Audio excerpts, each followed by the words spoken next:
Fitness test দিতে গিয়ে অবস্থা খারাপ বাংলাদেশ প্রতিটা ক্রিকেটার। মিরাজ তো বলেই দিয়েছেন যে আমাদেরকে এভাবে কষ্ট না দিয়ে মেরে ফেলেন। এটা আসলে নাথান কেলি তার নিজের জন্য করছেন না, করছেন বাংলাদেশের ক্রিকেটের জন্য। এটা প্রতিটা প্লেয়াররা খুব ভালো জানেন, যার কারণে তারা পরিশ্রম শেষে কিন্তু আনন্দ উল্লাস করে ধন্যবাদ জানিয়েছেন নাথান কেলিকে। এভাবে যদি বাংলাদেশ ক্রিকেটাররা ঠিকভাবে পরিশ্রম করতে পারে, অবশ্যই বাংলাদেশ ভালো একটা সাফল্য অর্জন করতে পারবে। এটাই বাংলাদেশ টিমের ধারণা এবং নাথান কেলির ধারণা। যার কারণে কিন্তু নাথান কেলি কোনো কিছু তোয়াক্কা না করে বাংলাদেশ ক্রিকেটারদেরকে এভাবেই ট্রেন করছেন। এবং অনেকেই বলছেন বাংলাদেশ ক্রিকেটাররা এভাবে যদি ট্রেন হতে থাকেন, তাহলে অনেক সময় দেখা যাবে যে মাংস খুঁজে পাওয়া যাবে না, তাদের শরীরে হাড় গোড় ছাড়া। এই যে দেখেন না মিরাজের অবস্থা, মিরাজ একেবারে বসে পড়েছেন। নাজমুল শান্ত আরো বেশি টায়ার্ড। নাসুম আহমেদ তো তাদেরকে নিয়ে একেবারে টিটকারি পাচ্ছে, মজা নিচ্ছে। এখানে সবার অবস্থায় খুব ভয়াবহ ভাবে খারাপ, এবং আপনারা দেখতেই পাচ্ছেন নাসুম আহমেদ কিভাবে টিটকারি পাচ্ছে তাদের সাথে। তবে সবাইকে আসলে এই পরীক্ষায় পাশ করতে হয়েছে, সবার ফিটনেস টেস্ট দিতে হয়েছে, এবং তাসকিন সব থেকে বেশি পিছিয়ে ছিলেন, এবং শামীম হোসেন পাটোয়ারি, এই দুজন কিন্তু ফিটনেস টেস্টে সবচেয়ে বেশি পিছিয়ে ছিলেন।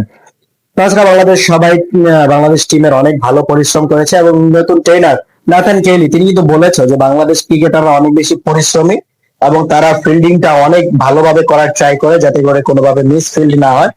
যার কারণে এভাবে কিন্তু বাংলাদেশকে অনেক অনেক ক্যাচ শিখিয়েছে রাতে অন্ধকারে।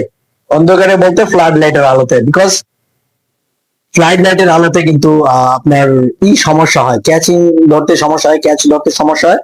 সেখানে কিন্তু নাথান কেলি কাজ করছেন। তবে বাংলাদেশ এভাবে যদি ঠিকভাবে পরিশ্রম করতে পারে, তাহলে কিন্তু আশা করা যায় বাংলাদেশ খুব সহজে ভালো একটা জায়গায় পৌঁছে যাবে। এবং বাংলাদেশ এই মুহূর্তে যে টি-20 টিমটা গড়ে উঠেছে, এবং এশিয়া কাপেও সম্ভবত টি-20 সেই হবে।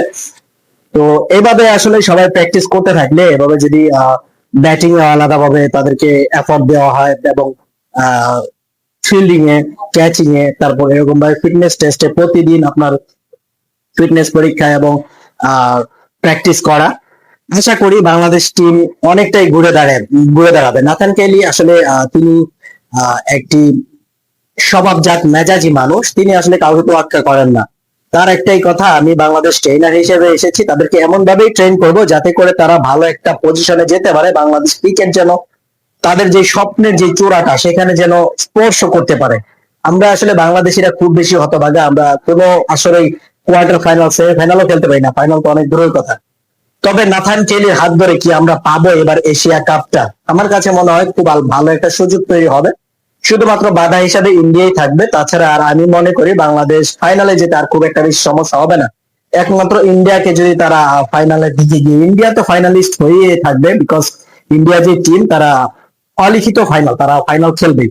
তবে আমরা চাইবো অবশ্যই ইন্ডিয়ার সাথে আমরা যেন ফাইনাল খেলি, এবং ইন্ডিয়ার সাথে কিন্তু আমাদের খেলাগুলো অনেক ভালোভাবে জমে ওঠে, বিকজ এশিয়ান কন্ডিশন এবং বাংলাদেশ এবং ইন্ডিয়ার মধ্যে আমাদের সবসময় ভালো একটা ব্যাটেল হয়।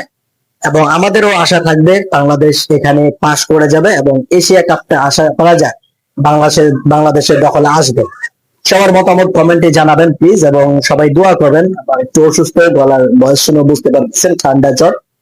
সবাই ভালো থাকবেন, দেখা হবে অন্য আরেকটি ভিডিওতে। আল্লাহ হাফেজ।